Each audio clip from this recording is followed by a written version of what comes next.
Hi friends, welcome to my channel. సాయంత్రం అయ్యేటప్పటికి వేడి వేడి సమోసా తింటే ఆ ఈవినింగ్ భలే ఉంటుంది కదా. సో మనం ఈరోజు సమోసా ఎలా చేయాలో చూద్దాం. ముందుగా ఒక బౌల్లో ఒక కప్పు మైదా పిండి తీసుకోవాలి. దానికి మనం రుచికి తగ్గట్టుగా కొంచెం సాల్ట్ వేసుకోవాలి. ఒక స్పూను ఆయిల్ వేసుకొని బాగా మిక్స్ చేసుకోవాలి. ఎక్కడా కూడా ఉండలు అలాంటివి లేకుండా మెత్తగా దానంతా కలిపేసుకొని కొద్ది కొద్దిగా వాటర్ పోసుకుంటూ చపాతీ ముద్దలాగా కలిపి పెట్టేసుకుని ఒక 10 మినిట్స్ రెస్ట్లో ఉంచాలి. ఆ తర్వాత సమోసాలో కర్రీ కోసం అయితే ఒక 2 ఉల్లిపాయలు 2 పచ్చిమిర్చి చిన్న చిన్న ముక్కలుగా తరిగి పెట్టేసుకోవాలి.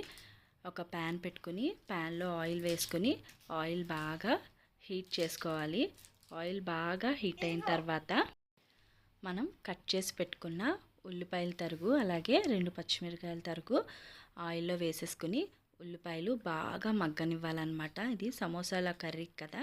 సో ఉల్లిపాయలు బాగా మగ్గనిచ్చిన తర్వాత రుచికి తగ్గట్టుగా కొంచెం సాల్ట్ వేసుకోవాలి. అలాగే ఒక చిటికెడు పసుపు వేసుకుని బాగా కలుపుకోవాలన్నమాట. టేస్ట్ కోసం కొంచెం ధనియాల పొడి కూడా వేసుకుంటే మంచి టేస్ట్ ఉంటుంది.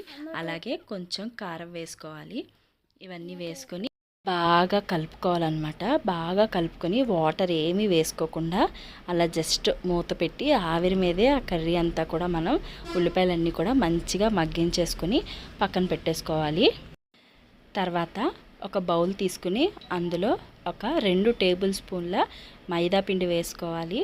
వేసుకుని దానిలో కొంచెం వాటర్ పోసుకుని మనం సమోసా చేసుకున్నప్పుడు సమోసా విడిపోకుండా స్టిక్ చేయడానికి దీన్ని యూజ్ చేయడానికి కొంచెం వాటర్ పోసుకొని గడ్డలు లేకుండా ఉండలు కట్టకుండా ఇలా మంచి పేస్ట్ లాగా కలిపేసి పక్కన పెట్టేసుకోవాలి.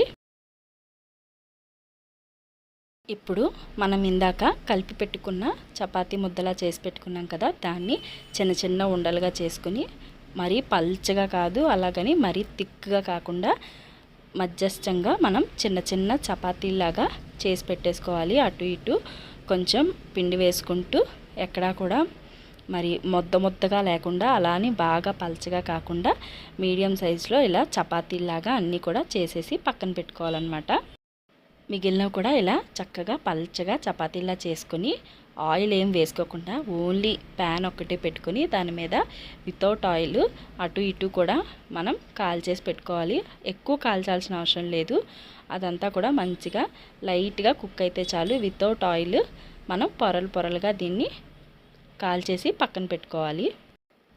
ఇలా మనం కాల్చి పెట్టుకున్న చపాతీలన్నీ కూడా ఒకదాని మీద ఒకటి పెట్టుకుని వీడియోలో చూపిస్తున్నట్టుగా ఎడ్జెస్ అన్నీ కూడా కట్ చేసేసుకుని ఒక రెక్టాంగిల్ షేప్ వచ్చేలాగా ఆ చపాతీలన్నిటిని కట్ చేసుకోవాలన్నమాట. ఇలా అన్నీ కూడా వరుసగా ఒకదాని మీద పెట్టుకొని ఎడ్జెస్ అన్నీ కట్ చేసేసి ఇలా దాన్ని మళ్ళీ హాఫ్ మిడిల్కి సగం అటు ఇటు కూడా ఈక్వల్గా ఉండేలాగా వీడియోలో చూపిస్తున్నట్టుగా చక్కగా కట్ చేసేసుకుని అన్నీ కూడా పక్కన పెట్టుకోవాలన్నమాట. చూసారా, ఇలా వస్తాయన్నమాట. మనం కట్ చేసుకోగా అన్నీ కూడా ఇలా ఉంటాయి. ఇప్పుడు వీటితో మనము చక్కగా సమోసా షేప్ వచ్చేలాగా సమోసాను చేసుకుని అందులో మనం కర్రీ చేసుకొని పెట్టుకున్నాం కదా, దాన్ని స్టఫ్ చేసి పెట్టుకోవాలి. ఇలా మనం కలిపి పెట్టుకున్న పిండి అయితే ఉంది కదా, మైదాతో చేసుకున్నాము, దాన్ని ఎడ్జెస్కి రాస్తూ ఇలా ట్రయాంగిల్ షేప్ వచ్చేలాగా వీడియోలో చూపిస్తున్నట్టుగా మనము సమోసాని ఫోల్డ్ చేసుకోవాలి.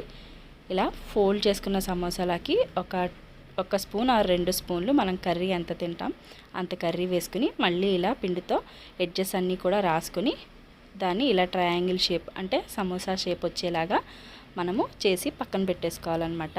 అన్నీ కూడా ఇలా చేసి పక్కన పెట్టేసుకోవాలి. ఇందాక మనం ఎడ్జెస్ కట్ చేసాం కదా, ఆ ఎడ్జెస్ని కొంచెం ఆయిల్ హీట్ చేసి ఇలా చిప్స్లా కాల్ చేసుకుంటే క్రిస్పీగా చాలా టేస్టీగా ఉంటాయన్నమాట. ఎడ్జెస్ వేస్ట్ అవ్వకుండా ఇలా చిన్న చిన్న ముక్కలుగా కట్ చేసేసుకుని చక్కగా ఆయిల్లో వేసుకుని అటు ఇటు గోల్డ్ కలర్ వచ్చే వరకు మనం వేయించుకుంటే క్రిస్పీ అయినా మనకి చిప్స్ కూడా రెడీ అయిపోతాయి కదా. ఇలా గోల్డ్ కలర్ వచ్చే వరకు మనం ఆ చిప్స్ని వేయించుకుంటే చాలా క్రిస్పీగా చాలా టేస్టీగా ఉంటాయన్నమాట.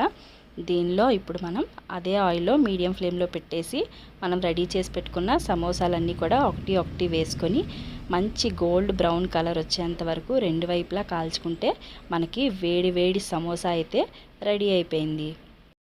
చాలా ఈజీగా మనకి వేడివేడి సమోసా అయితే రెడీ అయిపోయింది.